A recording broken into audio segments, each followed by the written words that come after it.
भगवान कहते हैं, निश्चित रूप से जो नाराजगी युक्त विचारों से मुक्त रहते हैं वो जीवन में शांति पाता है।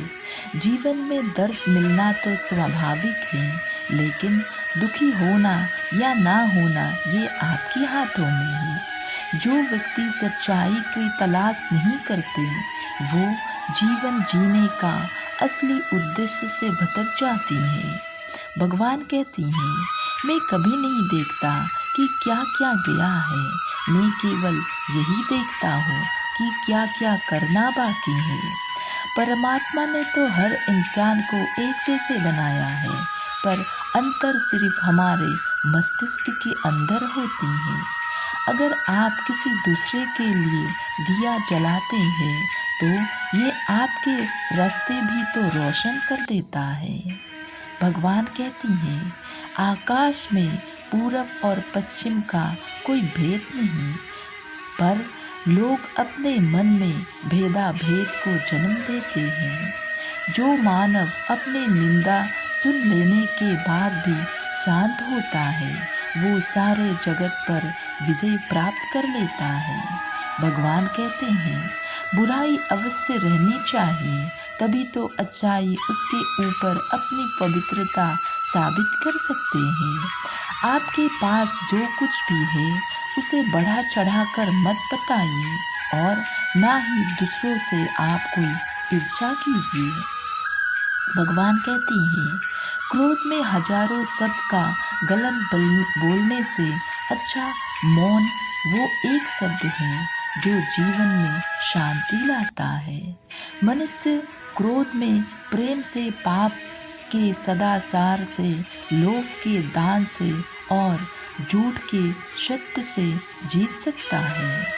एक पल एक दिन को, एक दिन एक जीवन को और एक जीवन उसी पूरे दुनिया को बदल सकते हैं। एक लड़के ने एक बार एक बहुत ही धनवान व्यक्ति को देखकर धनवान बनने का निश्चय किया। वो धन कमाने के लिए कई दिनों तक मेहनत कर धन कमाने के पीछे पड़ा रहा और बहुत सारा पैसा भी कमा लिया। उसी बीच उसकी मुलाकात एक विद्वान से हो गई।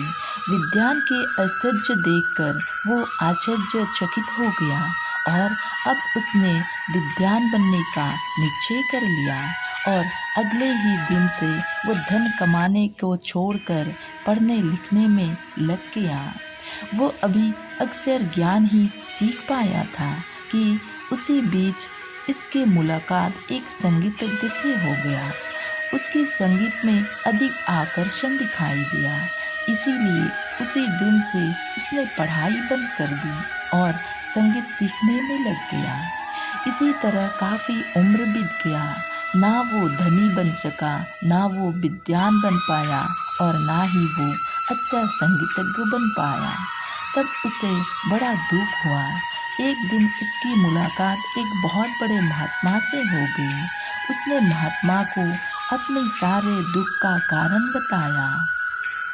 महात्मा ने उसकी परेशानी सुनी और मुस्कुराकर बोला, बेटा, दुनिया बड़ी ही चिकनी है, जहाँ भी जाओगी कोई ना कोई नया आकर्षण जरूर दिखाई देगा। एक निश्चय कर लो और फिर जीते जी उसी पर अमल करते रहो तो तुम्हें सफलता का प्राप्ति अवश्य ही हो जाएगा।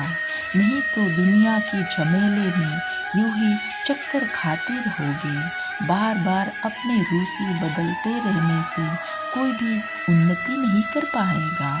युवक महात्मा की बातों को समझ गया और एक लक्ष्य निश्चित कर उसी का अभ्यास करने लगा। दोस्तों, इस कहानी से हमें यही सीख मिलती है कि अपना लक्ष्य एक ही बनाएं और उस पर जी जान लगाकर मेहनत करें। राधे राधे।